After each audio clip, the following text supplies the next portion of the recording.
the night the river carried her crown away, Kion learned that a king can fight every enemy in the world and still lose the one battle his heart cannot survive. Kion had faced storms, traitors, and shadows darker than fear, but nothing prepared him for the silence that followed the messenger's whisper. Ronnie was missing. The patrol that guarded her caravan had been scattered by a sudden flood, a roaring wall of water unleashed by landslides in the mountains. Some soldiers returned injured, some never returned at all, and Ronnie had vanished into the chaos. For a moment, the world froze. Then Kion roared so fiercely the clouds themselves seemed to tremble. He did not wait for counsel. He did not wait for sleep. He ran toward the storm. The Lion Guard followed him without question. They crossed rivers swollen with mud, climbed cliffs slick with rain, and searched valleys filled with fog. Every footprint, every broken branch, every scrap of fabric became a clue. Days passed. Hope became thinner than the last line of light at dusk. Kion refused to stop. He spoke to every traveler. He offered rewards to strangers. He searched places no one believed she could survive. Each night he whispered her name into the wind, believing love might guide her home. But love cannot change the river. They found her crown first, tangled in reeds by the flooded gorge. Gold bent, jewels cracked, scratched by stone. Kion held it as if holding her paw, and for the first time, his roar broke into a cry. The guard watched in silence. Their leader, always brave, always steady, now trembled like a cub lost in thunder. Still, he kept searching. He told himself she might be alive, stranded, hurt, waiting. He ignored exhaustion. He ignored wounds. He ignored fear. Then they found the final truth. On a distant shore where the flood had ended, beneath fallen trees and scattered stones, they discovered signs of struggle, signs of courage, signs that Ronnie had fought to save others before the current took her. Witnesses spoke softly of a queen who pushed cubs to safety, who held ropes so elders could climb, who refused rescue until everyone else was safe. Kion listened without breathing, because he knew her heart. He knew she would choose others over herself, and that truth hurt deeper than any wound. The sky turned gray the day they held the farewell ceremony. No roar filled the air. No victory song rose. Only wind and quiet tears. Kion placed her crown beside a single white flower and bowed his head, unable to speak. But grief does not end when ceremonies finish. It follows into dreams. It echoes in empty places. It whispers during quiet mornings. Kion felt it in every sunrise she would never see, every victory she would never share.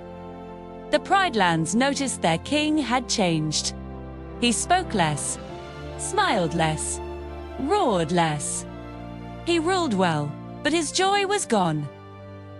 Enemies sensed weakness. They spread lies that a broken king cannot protect a kingdom. They raided borders, stole food, tested defenses. They believed sorrow would paralyze him.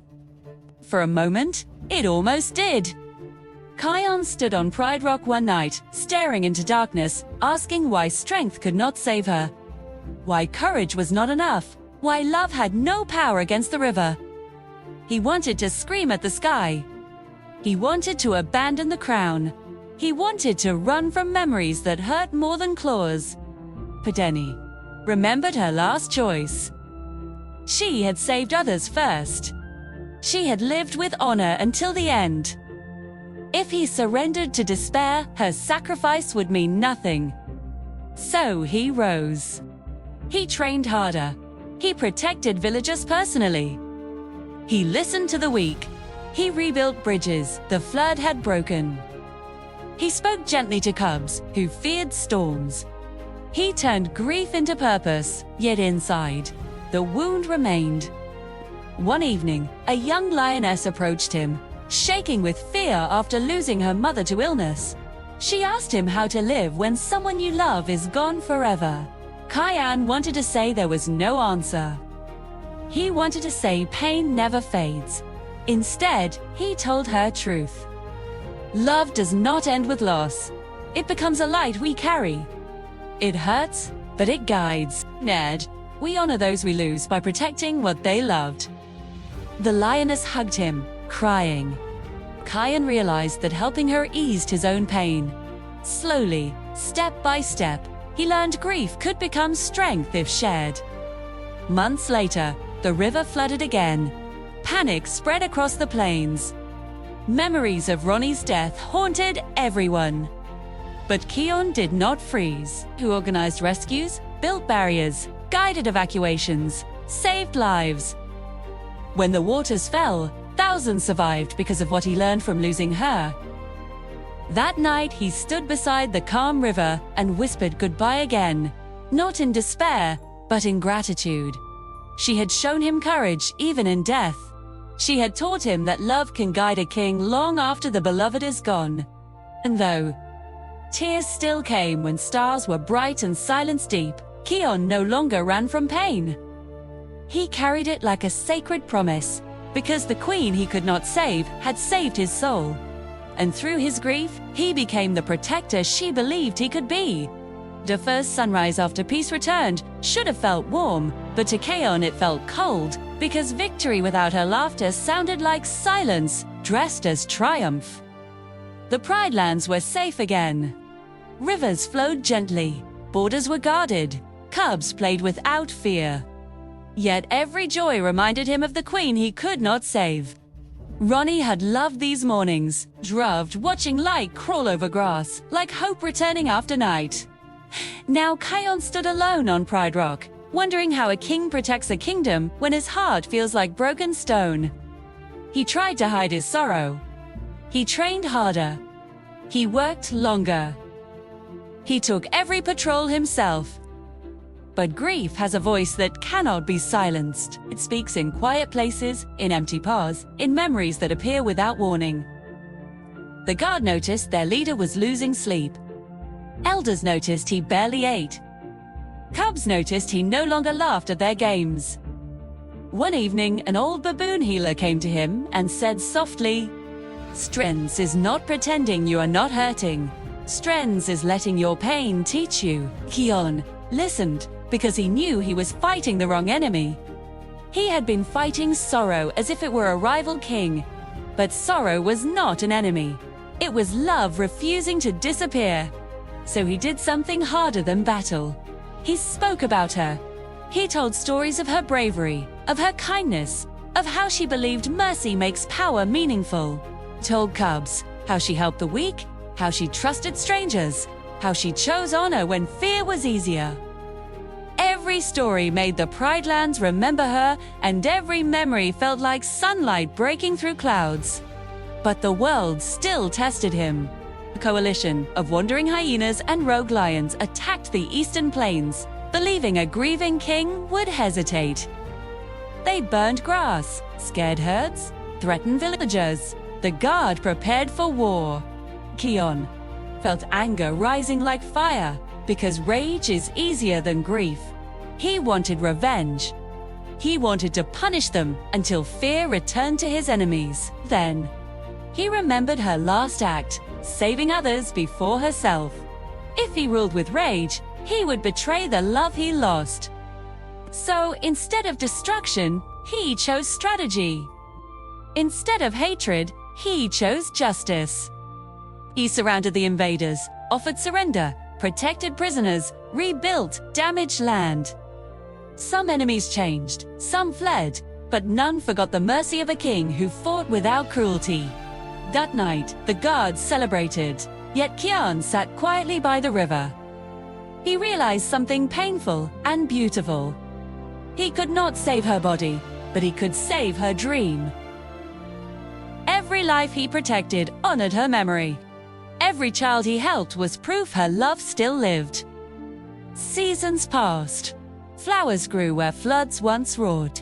Stories about the brave queen spread beyond the Pride Lands. Travelers came to learn about the king who turned grief into compassion. They expected a warrior hardened by loss, but found a leader whose eyes held sadness and hope together.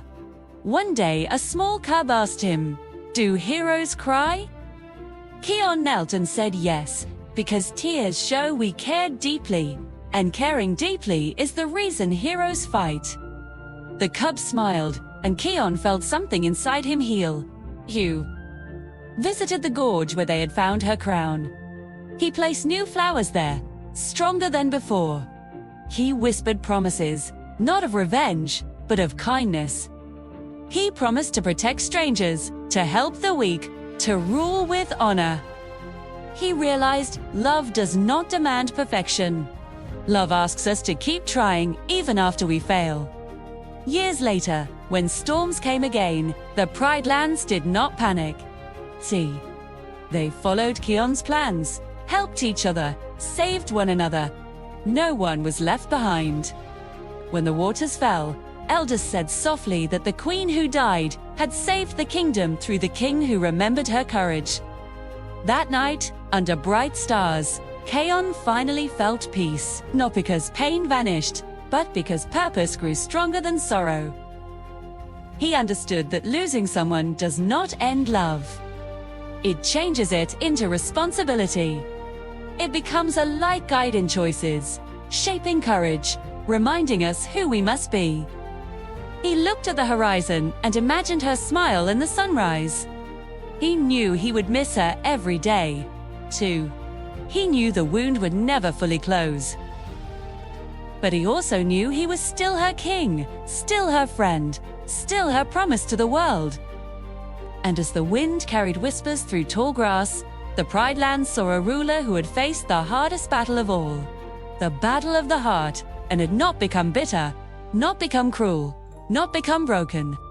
Instead, he became wiser, kinder, stronger in spirit. Because the queen he could not save had taught him the final lesson of love. That true kings are not those who win every fight, but those who keep protecting others even when their own hearts ache. And in that promise, in that endless courage, her memory lived forever, shining through every act of mercy, every life saved. Dawn that rose over a kingdom guarded by a king who never stopped loving her.